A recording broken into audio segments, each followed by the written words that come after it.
الحمد لله وحده والصلاة والسلام على من لا نبي بعده أما بعد أعوذ بالله من الشيطان الرجيم بسم الله الرحمن الرحيم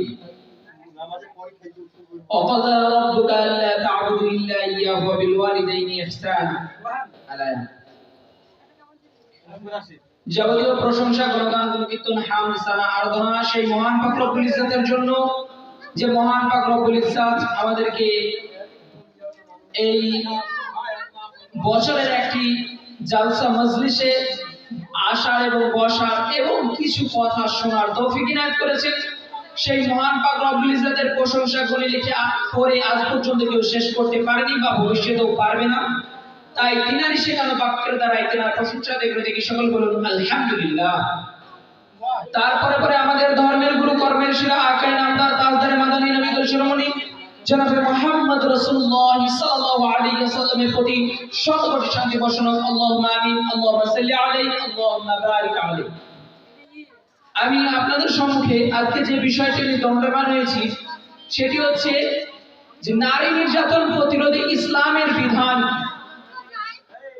ইসলামকে নারীর সম্মান ইসলাম কতটা দিয়েছে, ইসলামের মধ্যে নারীর কতটা মর্যাদা রয়েছে সে সম্বন্ধে কিছু আলোকপাত করব। তার আগে আমাদের জানতে হবে জাহিলিয়াতের যুগটা কি ছিল, যে যুগে নারীর কি সম্মান ছিল, যে যুগে নারীর অবস্থা কি ছিল, যে যুগের মায়ের সম্মান কেমন ছিল, যে যুগে কন্যা সন্তানের সম্মান কেমন ছিল, যে যুগে স্ত্রীর সম্মান কেমন ছিল। জাহিলিয়াতের যুগটা এমন ছিল যে জাহিলিয়াতের যুগে নারীদেরকে নারী বলে মনে করা হতো না, তাদেরকে শুধুমাত্র একটা ব্যবহার করার পাত্র হিসেবে ব্যবহার করা হতো। যেমন ধরা একটা শাল পাতাতে আমরা খেয়ে নিই, খাবার খাওয়ার পর সেই পাতাটাকে গুটিয়ে আমরা কি করি, ডাস্টবিনের মধ্যে ফেলে দিই। অনুরূপ জাহিলিয়াতের যুগটা ছিল ওই পাতার মতন, পাতার নয়, মহিলাদেরকে ব্যবহার করার পর তাদেরকে ছুঁড়ে ফেলা হতো।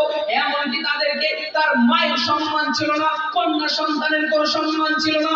যে যুগে কন্যা সন্তানকে কন্যা বলে মনে করা হতো না, কন্যা সন্তান হলে পিতা মনে করতো যে আমার ঘরে একটা অলক্ষণী চলে আসলো, কুলক্ষণী আমার ঘরের মধ্যে চলে আসলো।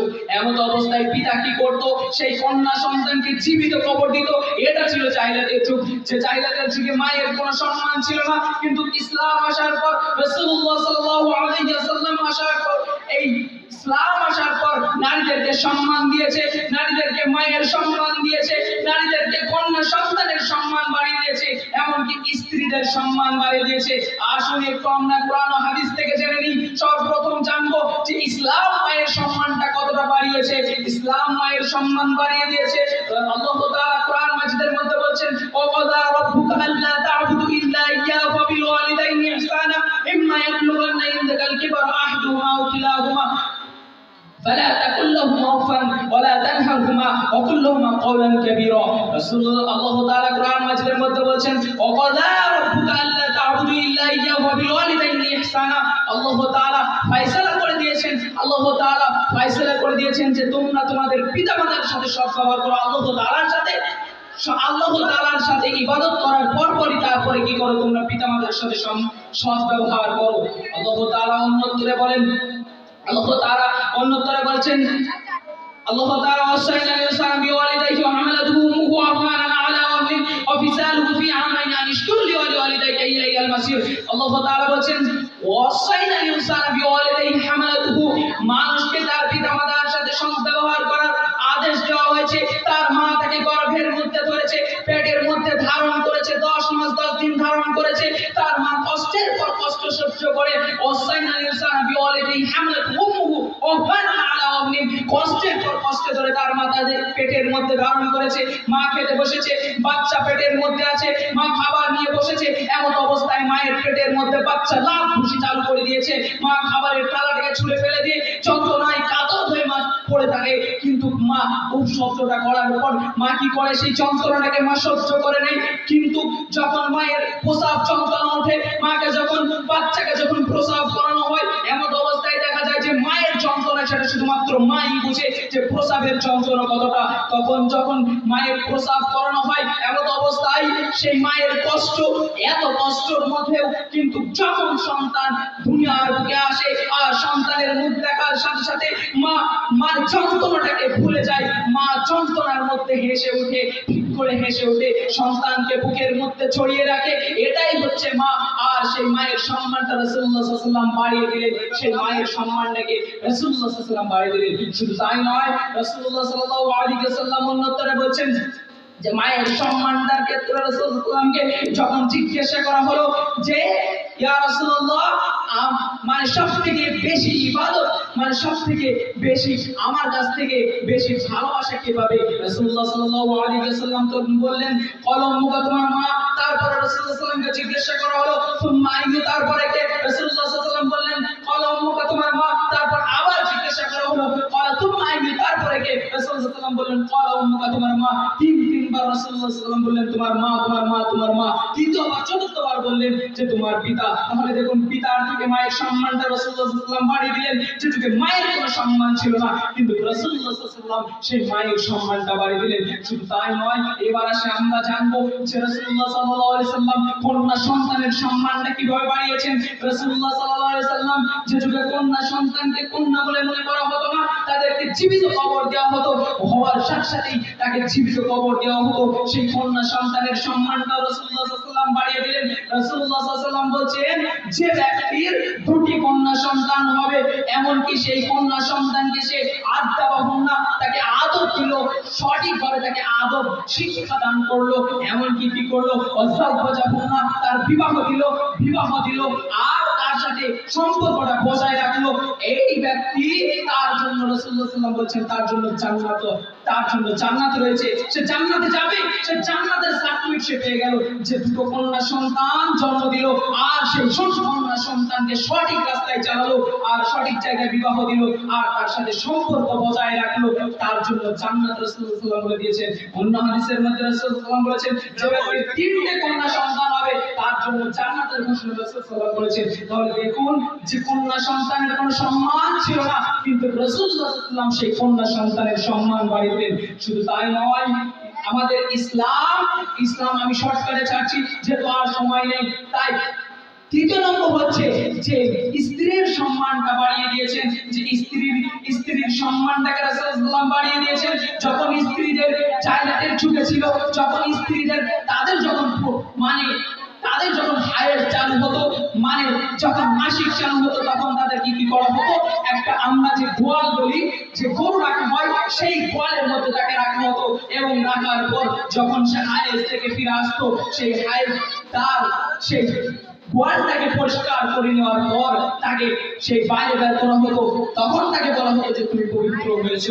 এটা ছিল জাহিলিয়াতের যুগ, কিন্তু রাসূলুল্লাহ সাল্লাল্লাহু আলাইহি ওয়াসাল্লাম সেই নারীদের সম্মান বাড়িয়ে দিয়েছেন, তাদের হায়েজ অবস্থা রাসূলুল্লাহ সাল্লাল্লাহু আলাইহি ওয়াসাল্লাম সম্মান বাড়িয়ে দিয়েছেন। হযরত আয়েশা রাদিয়াল্লাহু তাআলা আনহা তিনি বলেন যে রাসূলুল্লাহ সাল্লাল্লাহু আলাইহি ওয়াসাল্লাম একদা আমার জানের উপর মাথা রেখে রাসূলুল্লাহ সাল্লাল্লাহু আলাইহি ওয়াসাল্লাম কোরআন তেলাওয়াত করছিলেন, ওয়া আনা হায়েজ, এমন অবস্থায় আমি হায়েজ অবস্থায় ছিলাম, আমি মানে মাসিক অবস্থায় ছিলাম, কিন্তু রাসূলুল্লাহ সাল্লাল্লাহু আলাইহি ওয়াসাল্লাম আমার জানে মাথা রেখে রাসূলুল্লাহ সাল্লাল্লাহু আলাইহি ওয়াসাল্লাম কোরআন তেলাওয়াত করেছিলেন। তাহলে দেখুন ইসলাম ওখানে সম্মান বাড়িয়েছে নারীদের, সমস্ত ক্ষেত্রে কিন্তু ইসলাম সম্মান বাড়িয়েছে, মহিলাদের সম্মান রাসূলুল্লাহ সাল্লাল্লাহু আলাইহি ওয়াসাল্লাম বেশি করে দিয়েছেন, বিশেষ করে মায়ের সম্মানটা রাসূলুল্লাহ সাল্লাল্লাহু আলাইহি ওয়াসাল্লাম নারীদের সম্মান করেছেন, মায়ের মর্যাদা দিয়েছেন নারীদেরকে রাসূলুল্লাহ সাল্লাল্লাহু আলাইহি ওয়াসাল্লাম। কিন্তু আজকে বর্তমান সমাজে দেখা যায়, আজকে আমাদের বর্তমান সমাজের নারীদের অবস্থা, আজকে বর্তমান সমাজে সেই নারীদের আজকে সমস্ত ক্ষেত্রে লাঞ্ছিত অপমানিত সেই নারীরা হয়ে যাচ্ছে। কেন? এর কারণ হচ্ছে আজকে বর্তমান সমাজে আমাদের শিক্ষা নাই, ইসলামিক শিক্ষা, নারীদের মধ্যে যে সঠিক শিক্ষা সেটা আমাদের নেই। আর সব থেকে বড় কারণ, একটা আপনি উদাহরণ দিলে বুঝতে পারবেন যে একটা রেল স্টেশনে যখন যাবেন তখন দেখবেন যে স্টেশনে দুটো সিগন্যাল থাকে, একটা হচ্ছে রেড সিগন্যাল আর একটা হচ্ছে গ্রিন সিগন্যাল, দুটো সিগন্যাল থাকে। আর যখন রেড সিগন্যাল পড়ে যায় তখন কিন্তু গাড়ি দাঁড়িয়ে যাবে, কিন্তু যখন গ্রিন সিগন্যাল পড়ে যাবে তখন কিন্তু লোকাল গাড়িও ঢুকে যাবে। অনুরূপ আজকে বর্তমান সমাজের নারীদের অবস্থা হচ্ছে, আজকে বর্তমান সমাজের নারীদের অবস্থা, আমাদের বর্তমান সমাজের নারীদের অবস্থা হচ্ছে ওই গ্রিন সিগন্যালের মতো। আজকে তাদের মধ্যে গ্রিন সিগন্যাল পড়ে আছে, তাদের মধ্যে যে রেড সিগন্যাল সেটা বলে কোনো কথা নেই। আজকে বর্তমান সমাজে তাদের মধ্যে পর্দা নয়, তাকে দেখা যাচ্ছে যখন একটা মহিলা যখন রাস্তা দিয়ে বাহির হয়ে চলে যাচ্ছে, রাসূলুল্লাহ সাল্লাল্লাহু আলাইহি ওয়াসাল্লাম যতটা নারীদের নারীদের সম্মান বাড়িয়েছেন, ততটা নারীদের থেকে বেঁচে থাকতে বলেছেন। রাসূলুল্লাহ সাল্লাল্লাহু আলাইহি ওয়াসাল্লাম বলেছেন, আমি ফিতনা ছেড়ে যাচ্ছি না, কিন্তু নারীর ফিতনাটা সবথেকে বড় ফিতনা।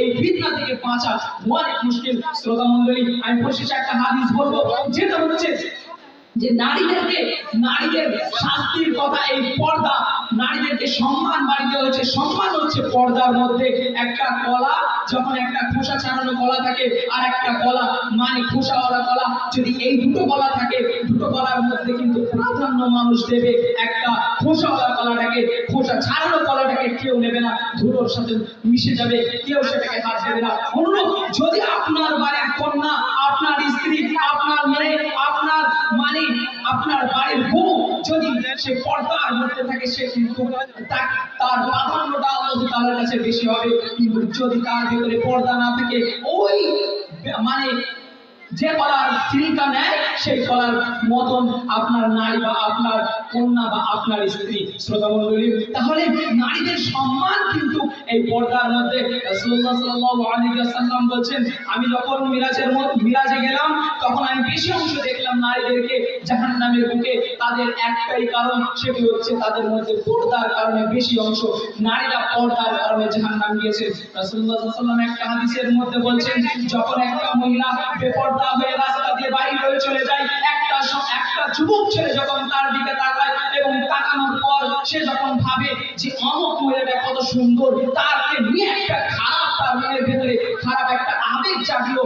শুনে নিন, ওই নারীর পেটে কিন্তু একটা বাচ্চা জন্মালো। যখন সেই নারীটি যখন আবার দ্বিতীয়বার যায়, সুন্দরভাবে মেকআপ করেছে, মানে ঠোঁট প্লাসি দিয়েছে, সুন্দরভাবে মেকআপ করার পর যখন রাস্তা দিয়ে যাচ্ছে, আবার একটা পুরুষ দেখলো এবং দেখার পর তার মধ্যে খারাপ অনুভব নিয়ে আসলো, আবার একটা বাচ্চা জন্মালো।